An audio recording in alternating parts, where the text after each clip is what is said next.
Good day, I'm Theodore Henry, and this is your JIS News for Wednesday, January 4, 2023. Government will be increasing its focus on secondary and rural road repairs this year. Prime Minister Andrew Holness says this is in addition to the $3 billion dispersed in 2022. You should start to see the effects in communities across Jamaica very soon. While the allocation is significant, it is a mere drop in the bucket for what is needed to repair all our roads, the vast majority of which have not had routine maintenance and would be at the end of their design life. Mr. Holness was giving his address to the nation on New Year's Day.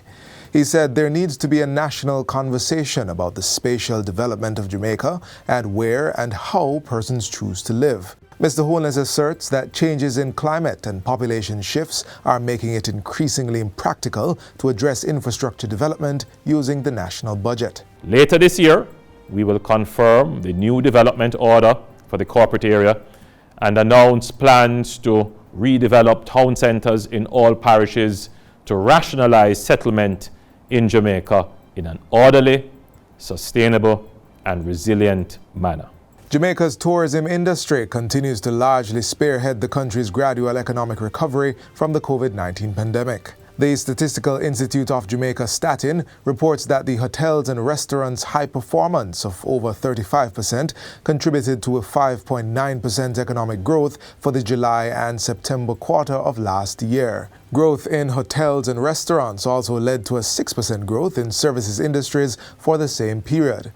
Meanwhile, the goods-producing industries grew by 5.6%, with agriculture, forestry and fishing and manufacturing being top performers. The institute noted that the agriculture sector benefited from the government's ongoing implementation of programs aimed specifically at optimizing productivity. Prime Minister Holness said the country should be proud of the economic recovery as it remains steadfast on the path of careful and responsible fiscal management. We are now cited as a poster child for good fiscal management, and we are among only a few countries globally that have achieved a robust economic recovery, while at the same time managing to reduce debt to below pre-pandemic levels. This is the return on our decade-long investment in building a robust, prudent, and resilient fiscal and monetary system. The Prime Minister said Jamaica's COVID-19 recovery is experiencing higher economic output, record low unemployment levels, high business and consumer confidence, as well as an unprecedented level of investor interest in areas such as tourism, energy, housing, logistics, and infrastructure. As the Ministry of Justice increases the pool of Justices of the Peace, JPs, across the island, they are being urged to work closely with the police to help curb crime and violence in the society. Portfolio Minister Delroy Chuck urged JPs to become more involved in the peace management process by partnering with the police and other stakeholders in their communities and neighborhoods. He said this will help to form and maintain community police management groups. He was speaking at the commissioning ceremony for 43 JPs in St. James recently. You must be the ears and eyes and voice of your communities. Where you know of abuses, where you know of criminality, corruption, indiscipline, disorder, lawlessness, bring it to the attention of the police. And finally, Jamaica will host a World Anti-Doping Agency WADA Forum in Kingston later this month.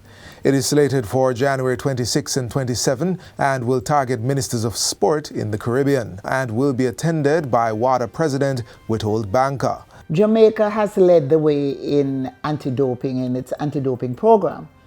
And coming out of a forum we held online in October, I made the offer to host a conference of Caribbean ministers of sports here in Jamaica. And the president of WADA was very happy that we extended that invitation. And so we agreed to a collaboration. Sport Minister Olivia Grange said discussions from the last meeting held in October 2022 will continue and delegates will get a chance to visit the Jamaica Anti-Doping Commission JADCO facilities as part of a study tour. We hope coming out of this forum to advance a plan of action so we can ensure that throughout this region we have an impactful program in relation to clean sports. And that's it for JIS News Today. I'm Theodore Henry. Thanks for watching.